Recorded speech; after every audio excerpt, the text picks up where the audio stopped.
Maintenant, pour la compréhension d'un circuit mixte, il est encore plus important de respecter une démarche avant de comprendre assez aisément c'est quoi qui se passe dans un circuit électrique.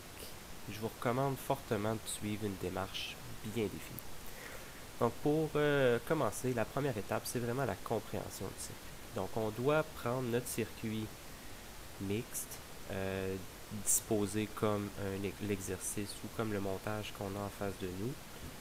Ensuite de ça, on doit étirer la source. Donc je prends mon positif puis je l'étire par le haut. Donc ensuite de ça, on suit chacune de nos branches. Donc j'ai une jonction juste ici, ma jonction R2 ici s'en va sur R6, R2 s'en va sur R6, et sur l'autre branche, j'ai la 270, 330 et la 1000 en série qui rejoignent elles aussi la dernière jonction vers le négatif. Si on essaie de comprendre aussi les tensions qu'il y a dans le circuit, donc les tensions, c'est les mêmes caractéristiques qu'un circuit série ou parallèle, dépendamment de la branche du circuit. Donc j'ai R2 ici en parallèle avec R3, R4 et R5, donc V2 devrait être la somme de V3, V4 et V5. Même principe que la tension de source, qui est ici dans l'exemple de 10 volts, va être la somme de V2 plus V3 plus V4 plus V5 plus V6, ou bien V1 plus V2 plus V6. Ensuite, pour les courants, donc le courant total du circuit va passer par les résistances R1 et R6 parce qu'ils sont en série dans le circuit. Et après R1, je vais avoir une séparation. Je vais avoir une branche avec I345, donc le courant qui traverse mes trois résistances de droite. Et je vais avoir I2 qui va passer par la résistance R2. La somme de I2 et de I345 devrait me donner le courant total. Donc, pour débuter, la première étape, une fois qu'on a bien compris notre circuit mixte, on simplifie notre circuit. Donc, avec le circuit qui est bien étiré, le positif vers le haut, négatif vers le bas, je vais résoudre chacune des étapes une à la fois. Donc, je vais prendre R3, R4 et R5, je vais les mettre en une seule résistance, donc ils sont en série. Je vais faire la somme, 1.6 kΩ. Ensuite de ça, je vais prendre R2 et R3, 4, 5 qui sont eux en parallèle. Vu qu'ils sont en parallèle, je vais faire X-1. Je devrais avoir une résistance qui est plus faible que la plus petite valeur dans le circuit. Et finalement, j'additionne mes dernières trois résistances. En fait, il y a une petite erreur, excusez-moi, mais c'est R1 et R6 à la fin que je vais additionner avec la résistance équivalente R2, 3, 4, 5 pour me donner la résistance totale ou la résistance équivalente du circuit à la source de 1,26 kΩ. Ensuite, ça, on prend notre 10 volts de source et on fait chacune des valeurs étape par étape et on n'oublie pas de confirmer aussi à la fin entre chacune des étapes. Donc j'ai ma tension 10 volts, j'avais une résistance équivalente de 1.26 kΩ. Quand je fais ma loi d'Ohm, je peux trouver E divisé par R qui va me donner 7,9 mA. Là, ce qu'on va faire, c'est qu'on prend la caractéristique en série, qu'est-ce qui est pareil partout, c'est mon courant. Donc, si c'est mon courant, 7,9 mA, il y a un seul chemin pour ce courant-là. Donc, sur chacune des résistances, il va avoir mon 7,9 mA. Ensuite, on fait notre loi d'Ohm, R fois I, qui va me donner chacune des tensions.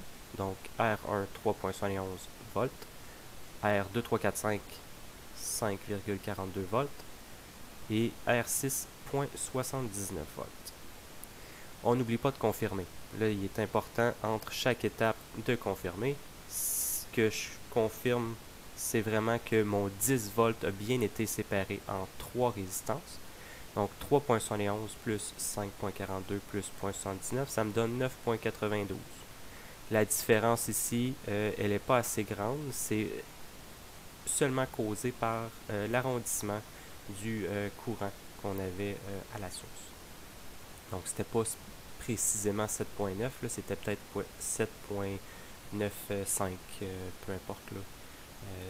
on a arrondi un petit peu trop pour avoir notre 10 volts. Ensuite de ça, prochaine étape, c'est qu'on va prendre la tension pour monter dans le bloc parallèle. Donc en parallèle, c'est les tensions qui sont pareilles partout. Mon 5.42, je le monte sur les deux. Ensuite, E divisé par R pour trouver mon courant. Je trouve les courants dans chacune des branches et on n'oublie pas de confirmer. En confirmant, je prends mon 4.52 milli plus 3.39 milli. Est-ce que ça donne presque à la source 7.91 mA? J'avais 7.9 milli avant, donc la différence encore est à cause de l'arrondissement, mais c'est beaucoup plus proche que la première étape. Ensuite de ça, il me reste une seule branche à résoudre. R3, R4 et R5, eux autres sont placés en série. Donc, qu'est-ce qui est pareil partout en série? C'est mon courant. Je vais monter 3.39 mA sur chacune des résistances. Et on fait notre loi d'Ohm encore. Donc, R fois I pour trouver mon E ou ma tension, mon VR, mon V3, mon V4 et mon V5 dans ce cas-ci. Et on confirme une dernière fois. 0.92 volts plus 1.12 volts plus 3.39 volts. Est-ce que ça me donne ce que j'avais précédemment? Oui, à 0.01 volts de différence. Là, quand on a trouvé chacune des composantes, chacune des valeurs sur les composants, on va remplir le tableau. Donc, on prend chacune des résistances et on va venir transposer nos valeurs dans un tableau. Donc, R équivalent 1.26, et ainsi de suite. On a chacune des valeurs qu'on avait trouvées dans notre simplification. Et on va se servir de ça pour trouver nos puissances. Nos puissances, même principe qu'en série ou en parallèle. I total fois E, je vais être capable de faire ma loi de puissance pour trouver mon 79 mW, et ainsi de suite. I1 fois V1, I2 fois V2, I3 fois V3, et ainsi de suite. Et on n'oublie pas de confirmer une dernière fois. Donc la dernière vérification, si les deux résultats donnent la même, donc 0.79 mA multiplié par 10 volts me donne 79 mW, et que je fais la somme de P1 à P6, je suis assuré d'avoir la bonne réponse. C'est assez rare qu'on arrive pas aux bonnes réponses quand on fait ça comme ça.